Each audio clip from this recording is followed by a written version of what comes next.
Bonjour à tous, bonjour Nicolas Dupont-Aignan. Bonjour Roland Sicard. De nouvelles manifestations ont eu lieu ce week-end autour du futur barrage de Sivens. Ségolène Royal disait que peut-être ce barrage ne se ferait pas. Est-ce que vous pensez qu'il faut le faire coûte que coûte? Écoutez, il y a quelque chose que je ne comprends pas, comme tous les Français.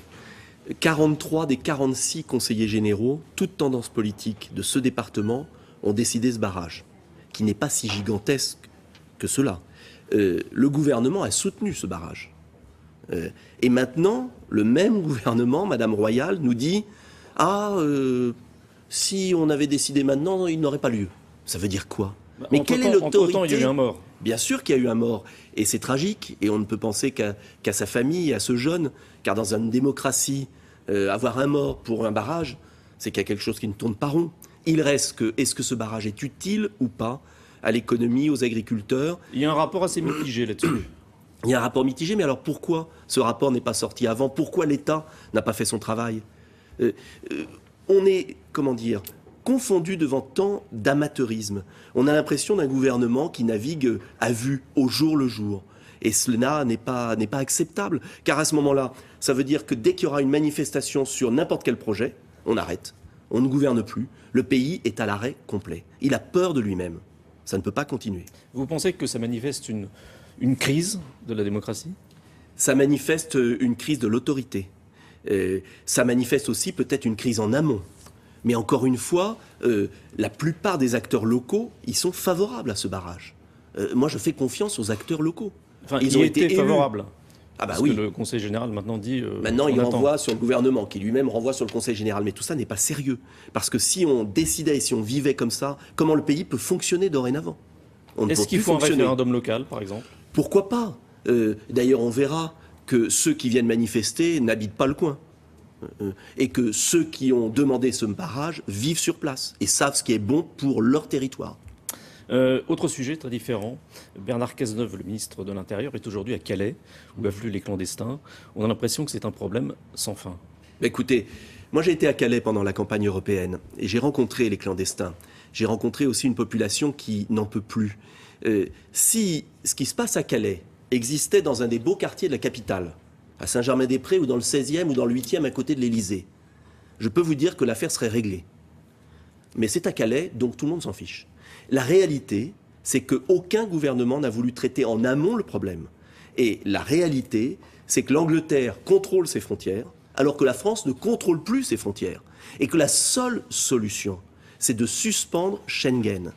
Car aujourd'hui, vous le savez, les migrants arrivent à Lampedusa ou en Grèce, et il n'y a pas de frontière entre la Grèce et Calais. À partir de ce moment-là, il n'y a plus aucun contrôle. Et on a un abcès de fixation à Calais. Donc, un jour ou l'autre, quand comprendra-t-on qu'il faut contrôler nos frontières? C'est élémentaire. Et je n'accepte pas que l'ensemble des gouvernements, que ce soit d'ailleurs l'UMP ou socialistes, n'osent pas s'attaquer à ce problème. Vous montez au créneau sur un autre sujet aujourd'hui, la propagande électorale, ce qu'on reçoit dans les boîtes aux lettres, les professions de foi, ça va être supprimé. En quoi ça vous gêne? Écoutez, nous avons un débat cet après-midi. Et le gouvernement, après avoir cassé tant de choses, veut casser maintenant l'information des citoyens. Je vous ai amené une profession de foi et un bulletin de vote parce que tous les Français qui nous regardent reçoivent ça à domicile. Chaque électeur, chaque citoyen. Ça fait beaucoup de papier. Ah bah oui, autant supprimer la démocratie, ça fait du papier les bulletins de vote. Un régime autoritaire, remarquez. C'est pas vraiment la question. Si, c'est la question. Parce que si vous supprimez l'information de chaque citoyen, comment nos concitoyens vont savoir les programmes des différents candidats? Il y a Internet. Et Internet, tout le monde n'a pas Internet. Et je vous ferai remarquer que grâce à cette propagande électorale, à ces professions de foi, j'en ai apporté un exemplaire, chaque parti, chaque candidat est à égalité. Et que chaque Français a le temps de réfléchir. C'est un peu le pendant de l'isoloir. Dans l'isoloir, on réfléchit en conscience à son vote. Si on supprime ce papier, comment nos concitoyens seront informés? Il y aura les grands partis qui auront un monopole, qui pourront déverser des millions d'euros dans vos boîtes à lettres, et puis les autres n'existeront plus. Moi, je crois que la démocratie nécessite un minimum d'information impartiale. Je reviens à la politique. Tout à l'heure, vous parliez de François Hollande, du gouvernement. Beaucoup disent qu'il ne pourra pas tenir encore 30 mois. Est-ce que vous avez ce sentiment? Est-ce que vous pensez qu'il faut dissoudre aujourd'hui, bientôt, l'Assemblée nationale? La question, c'est de savoir, est-ce qu'on peut continuer la même politique qui a échoué encore 30 mois? Parce que c'est ça la question. C'est pas François Hollande en soi, c'est la politique qu'il mène. Or, François Hollande et Manuel Valls ne veulent pas changer. Ils ont échoué, ils ne traitent pas les problèmes à leur cause. J'ai parlé des frontières, mais on pourrait parler de quantité de domaines, notamment les PME, les charges sociales sur les artisans, les commerçants, etc. Et ils s'étonnent de ne pas avoir de résultats. Donc la question majeure est de savoir si on peut continuer à imposer aux Français une politique qui ne marche pas et qui produit des résultats désastreux. 500 000 chômeurs de plus en 2 ans et demi. Est-ce qu'on peut en avoir 500 000 de plus encore jusqu'en 2017 ? La réponse pour moi est non.